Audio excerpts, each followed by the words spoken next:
Salut tout le monde, j'espère que vous allez bien. On se retrouve aujourd'hui pour un tag sur ma vie de maman.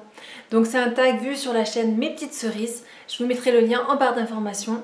Franchement, n'hésitez pas à aller faire un tour sur sa chaîne.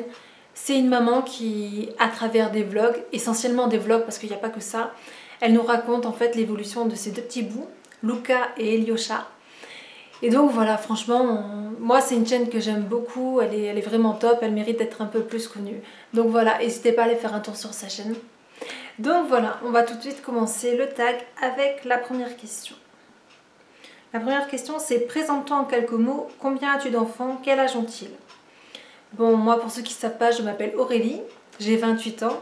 Donc je suis maman de deux petites filles, Shana qui a 3 ans et Davina qui a 8 mois et demi.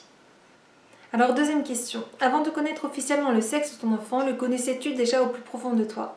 Oui, ça j'ai toujours su le sexe de mes enfants. Pour Shana, bon, c'était la première et tout, ce qui fait que il y a toujours des paris en disant ça sera une fille, ce sera un garçon. Donc c'était plutôt moite-moite, mais moi je savais que ce serait une fille et je me suis pas trompée.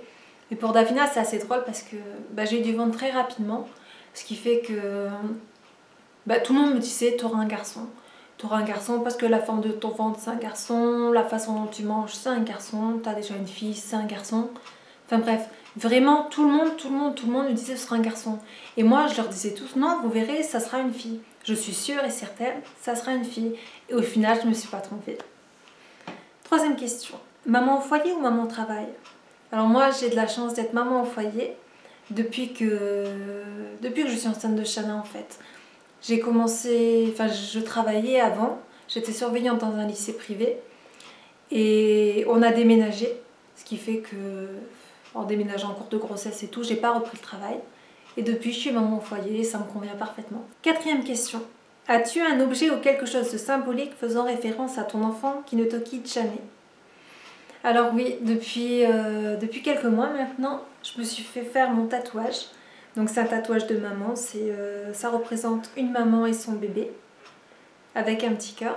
Donc voilà, c'est l'amour que j'ai pour mes enfants et la chance aussi, ça représente la chance que j'ai de les avoir auprès de moi en fait. Question numéro 5. As-tu déjà vécu une situation où ton instinct de maman a pris le dessus? Oui et non. Oui et non dans le sens où, comment dire, oui, en fait, oui, c'est déjà arrivé que mon instinct de maman prenne le dessus. Par exemple, je me souviens, un jour, on était en vacances et on était à l'hôtel, on venait d'arriver à l'hôtel, on venait de déballer nos affaires. Et Shana, qui avait tout juste 1 an, elle marchait pas encore. On l'avait mise sur le grand lit, mais le lit était vraiment très très haut dans cet hôtel. Le lit était vraiment très haut et elle était avec nous sur le lit et d'un coup, elle est partie à 4 pattes. Et je l'ai rattrapée, alors qu'elle tombait, je l'ai rattrapée par le pied, mais elle était vraiment à ça de se cogner la tête par terre, quoi. Après, bon, pour ceux qui me suivent, vous connaissez là mes aventures de Shana au cinéma. Mais on peut pas dire que mon instinct de maman a vraiment pris le dessus parce qu'en fait, je me suis beaucoup contrôlée. J'ai d'abord pensé à mon enfant. Voilà, j'ai pensé à Shana, je l'ai prise dans mes bras, je l'ai consolée. Et voilà quoi. Après, je sais pas si on peut vraiment parler d'instinct maternel. Non. Moi, je parle pas d'instinct maternel dans ce sens où n'importe qui aurait fait la même chose de toute façon. 6e question. Fais-tu partie de ces mamans qui ont gardé leur test de grossesse? Alors oui, moi j'ai gardé les tests de grossesse, mais moi je garde beaucoup de choses de mes bébés en fait. J'ai les tests de grossesse, j'ai les résultats de prise de sang, mais j'ai aussi tous leurs premiers souvenirs, style le premier pyjama, la première tétine, la première bougie d'anniversaire. Je garde beaucoup ces choses-là et elles ont toutes les deux leur boîte à souvenirs. Alors 7e question. As-tu du mal à te séparer des affaires de ton enfant? Pour Shana, j'avais beaucoup de mal, mais en même temps, dans le sens où on prévoyait d'avoir un deuxième enfant, on s'était dit si c'est une fille, de toute façon, voilà, on va tout garder. Et on a bien fait. Mais après, c'est vrai que pour Davina, j'ai beaucoup viré, j'ai beaucoup donné en fait. J'ai beaucoup donné parce que je voyais pas l'intérêt de garder des gros cartons. On n'a pas de garage, on n'a pas de cave, donc on n'a pas vraiment d'endroit où stocker. Et c'est vrai que c'est compliqué, ça devient vite le bordel si on garde tout. Et puis en plus, voilà, je suis pas sûre d'avoir un autre enfant un jour, donc j'ai préféré faire plaisir, donner à des personnes qui en ont besoin. Et ça me convient très bien comme ça. Question numéro 8. Un achat qui te trotte dans la tête depuis quelque temps mais que tu n'as pas encore fait. Alors personnellement, j'ai beaucoup d'achats qui me trottent dans la tête. En fait, moi, je suis le genre de personne qui fait beaucoup de listes. Donc j'ai une liste dans mon téléphone. Je fais des captures d'écran. Des choses que je vois sur internet et qui pourraient me plaire à moi pour les filles. Ou qui pourraient plaire aux filles tout simplement. Que ce soit des jouets, de la déco, de la literie. Enfin, il y a vraiment de tout. Donc il y a vraiment trop de choses pour que je vous en cite quoi. J'ai vraiment une liste complète et c'est vrai que c'est utile cette liste dans le sens où j'ai pas à me casser la tête pour Noël, pour les anniversaires. Si quelqu'un me demande tiens je sais pas quoi offrir à Shana, j'ai pas besoin de réfléchir, je regarde dans ma liste et franchement c'est vraiment super pratique. Question numéro 9. On dit souvent que pour un premier enfant on a du mal à acheter de l'occasion. Penses-tu réagir différemment pour ton prochain enfant? Alors mais ça c'est carrément vrai. C'est carrément vrai parce que je me souviens que pour ma grossesse de Shana, il y a mon homme qui voulait à tout prix me traîner dans les vides poussettes, les vides greniers, mais moi je voulais pas. Je voulais pas, enfin pour moi je pouvais pas offrir à mon enfant quelque chose qui avait déjà été porté. Alors je sais c'est très bête, c'est vraiment très bête, mais je sais pas, je craquais pour du neuf. En fait ce que je voyais en vide grenier, en vide poussette, ça me plaisait pas. C'est complètement psychologique, hein, mais ça me plaisait pas. Je voulais vraiment pas en acheter, on en a acheté un petit peu mais vraiment pas beaucoup. Puis ensuite quand elle a grandi c'est vrai que un peu plus mais voilà les achats majoritaires restent du neuf. Mais par contre pour Davina, bon elle a récupéré beaucoup de sa sœur et je pense que c'est ça aussi qui a fait que on achète aussi du neuf hein, pour Davina parce que je trouve ça important comme elle récupère beaucoup des autres, enfin de Shana essentiellement. Comme elle récupère beaucoup de Shana, je trouve ça important aussi qu'elle ait quelques habits qui soient rien qu'à elle.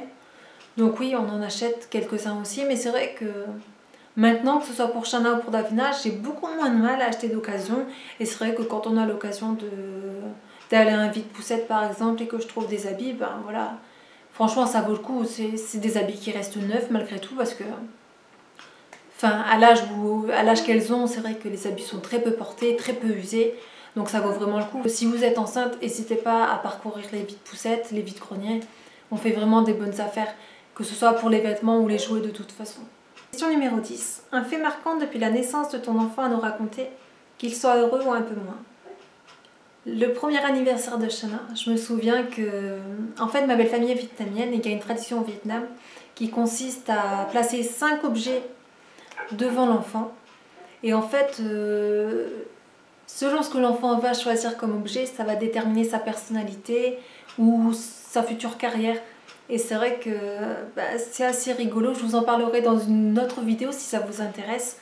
C'est vraiment super sympa à faire. Et c'est vrai que moi je trouve que ça colle plutôt bien à ce qui était dit dans la tradition vietnamienne. Donc, après, bon, toujours ce qui est marquant, le premier Noël, forcément la première fête. Mon mariage, ça a été un fait très marquant parce que je me suis mariée, j'étais enceinte de Davina.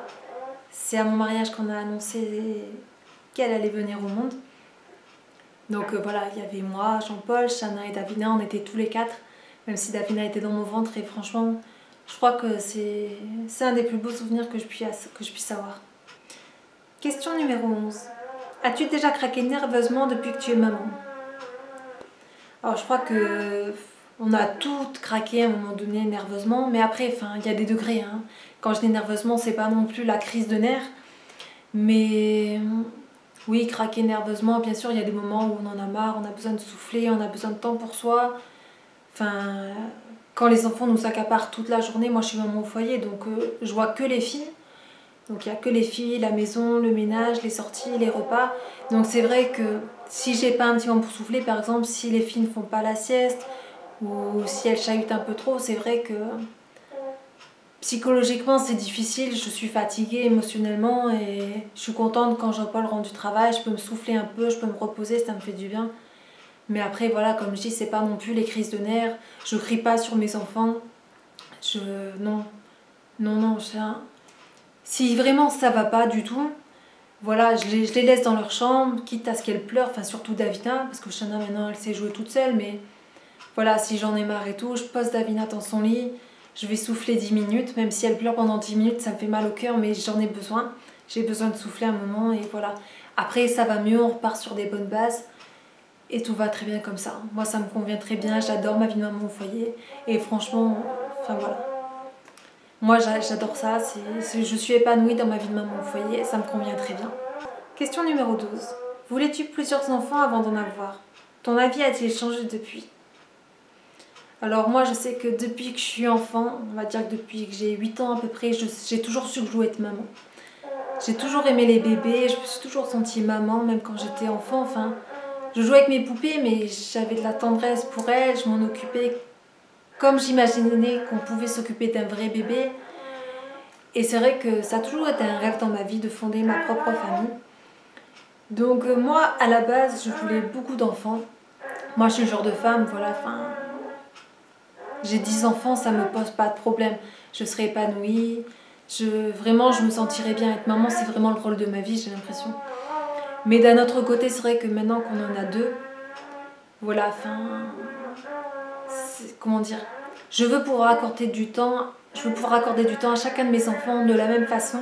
Je suis désolée, je sais pas si vous entendez, mais là, il y a Davina qui grogne parce qu'elle vient de se réveiller. Donc, elle discute un peu toute seule dans son lit. Enfin bref, qu'est-ce que je disais? Oui, je trouve ça important d'avoir du temps équivalent et de qualité pour chacun de ses enfants. Après, le budget aussi, parce que faut bien dire la vérité, la vie est chère. Donc c'est vrai que quand on a 2 enfants, on peut les gâter davantage que si on en a 4 ou 5. Hein. On va pas se mentir. Donc c'est vrai que maintenant, voilà, enfin... Actuellement, je suis très bien avec mes 2 enfants. En plus, voilà, j'ai eu beaucoup de soucis pour avoir...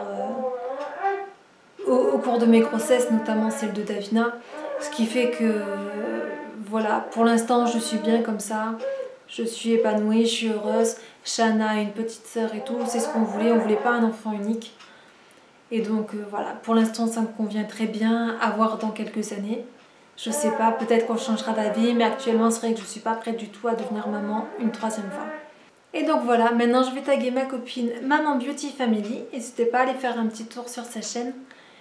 Et donc voilà, j'espère que cette vidéo vous aura plu. N'hésitez pas à me dire en commentaire ce que vous en avez pensé. S'il y a d'autres questions qui vous trottent dans la tête, n'hésitez pas à me les poser. Et voilà, moi je vous fais des gros bisous et je vous dis à bientôt. Bye bye!